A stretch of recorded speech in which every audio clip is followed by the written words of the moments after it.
નમસ્કાર, હિન્દુસ્તાન કી ધરોહર અખબારના digital platform પર આપનું સ્વાગત છે. હું આપની સાથે સોનાલી મોરે. વાત કરવી છે દાહોદ જિલ્લાના દેવગઢ બારિયા તાલુકાની કે દેવગઢ બારિયા તાલુકો એ દેવગઢ બારિયા તાલુકાનું પીપલોદ ગામ. આ પીપલોદ ગામમાં માતાના વડનો વિસ્તાર અને આ વિસ્તારમાં આવેલું ગુટાલિયા ફળિયામાં રહેતા વિજયભાઈ પ્રતાપભાઈ પટેલ કે જેમનું કાચું ઝૂંપડા જેવું મકાન, એ મકાનમાં તેઓ તેમના 3 પુત્રો, 2 પુત્રોની વહુઓ અને તેમની ધર્મપત્ની સાથે આવા કાચા અને ઝૂંપડા જેવા મકાનમાં રહે છે. વરસાદનો સમય આવ્યો અને આ કાચા અને ઝૂંપડા જેવા મકાનની જે દિવાલ હતી તે ધરાશયી થઈ.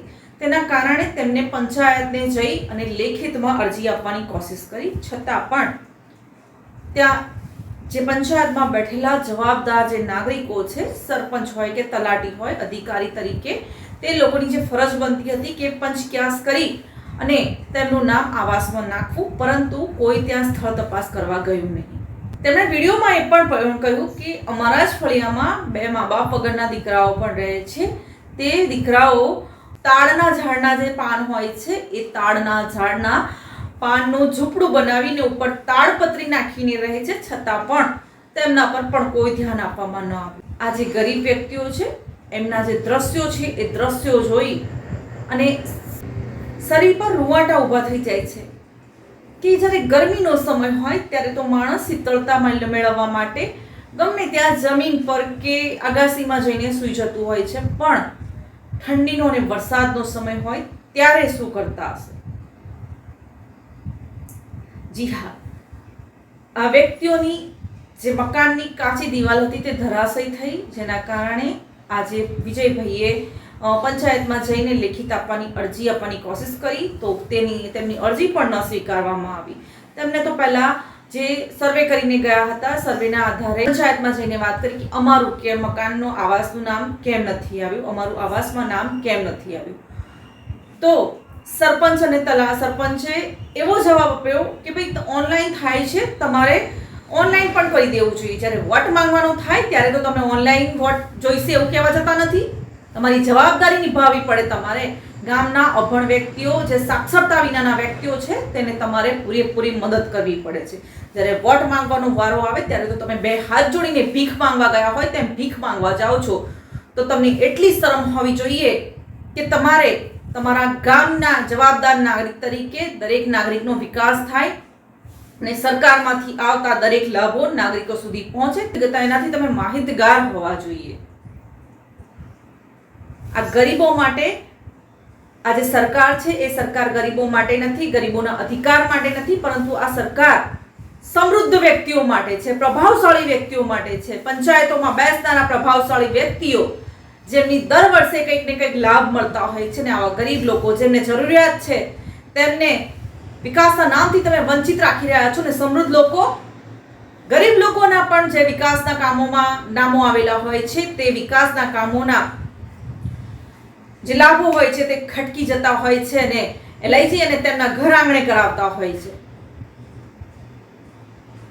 આ ગરીબ વ્યક્તિની હાલત જોઈને મને કરસનદાસ માણેકની કહેવત યાદ આવે છે કે જે ગરીબોના કૂબામાં તેલનું ટીપું દોહેલું ને શ્રીમંતોની કબરો પર ઘીના દીવા થાય છે, મને એ નથી સમજાતું કે સાને આવું થાય છે. પીપલોદ ગામમાં આજે ગરીબ વ્યક્તિનો કિસ્સો આવ્યો, આવાસથી વંચિત રાખવામાં આવ્યા.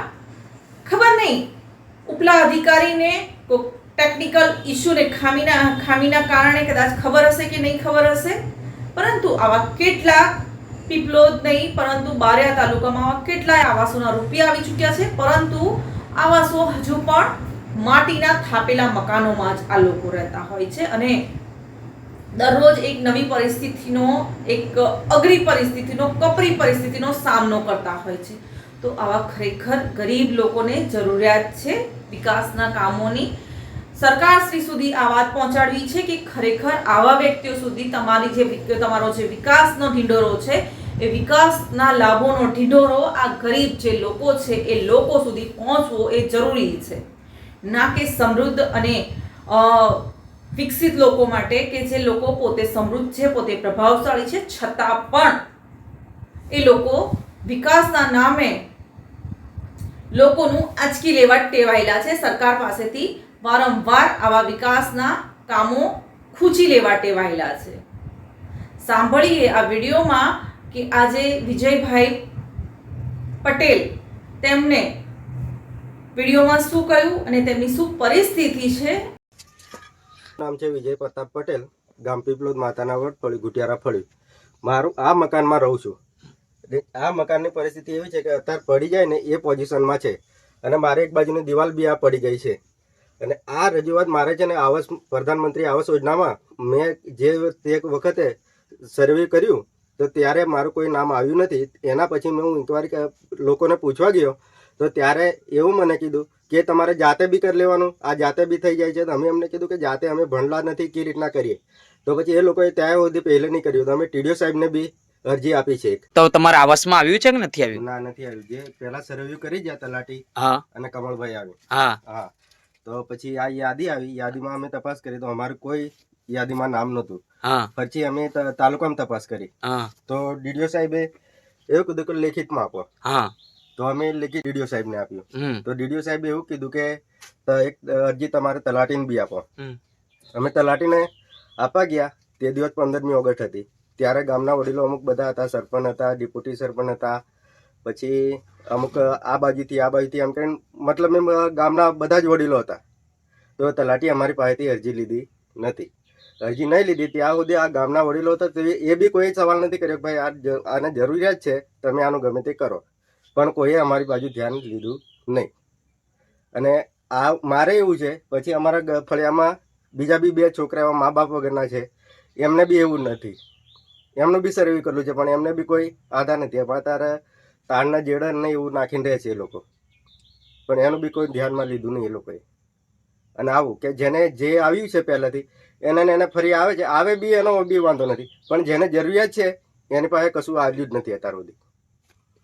તો ટીડીઓ સાહેબને 13 તારીખે અમે આપેલી. તો ટીડીઓ સાહેબે એવું કીધું કે તમે ગ્રામ પંચાયત તમારા પીપલોદમાં બી આપો. તો અમે જે તે આપવા ગયા ત્યારે તલાટીએ અરજી અમારી લીધી નહોતી. ત્યારે બાબુકાકા સરપંચ, કમળસિંહભાઈ, ડેપ્યુટી સરપંચ, અમુક ગામના બધા વડીલો ત્યાં બેઠા જ હતા. એવા સમજ ત્યારે બી કોઈએ કંઈ કીધું નથી કે ભાઈ આની પરિસ્થિતિ આવી છે, તમે આનું કોઈક પહેલે કરો. પણ કોઈએ કોઈ પહેલે કર્યું નથી. બધી ઘણી વાર અમે રજૂઆત કરી છે, 3-4 વાર મળ્યા છે, ફોન કર્યા છે, ફોન ઉઠાવતા નથી, કાપી નાખે છે, આવું. પણ કોઈ અમને જવાબ કરતા નથી આ લોકો. મારે પાસે 3 છોકરા છે અને છોકરાની 2 વહુઓ છે અને અમે 2 જણ, 5-7 જણ અમે અહીંયા રહીએ છીએ.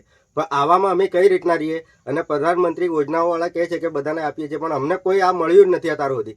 તલાટી સાહેબને બી મેં ઘણા વાર કીધું છે, ઘણી પહેલે કર્યું છે, તોય છતાં અમને કોઈ આ પહેલે આપ્યું નથી. અને આવામાં મારે કેવી રીતના રહેવાનું? આ જુઓ તમે, આ બધી એક બાજુ બધું આ દિવાલો હજુ આ પડી છે, બીજી થોડી પડવા લાગી છે. આ એમ તો જ્યાં પડી જ જવાનું છે એટલું. એટલે મારે એ જ વિનંતી છે કે મને જે તે કરીને થોડી સહાય મળે આ વડાપ્રધાનમંત્રી યોજનામાં.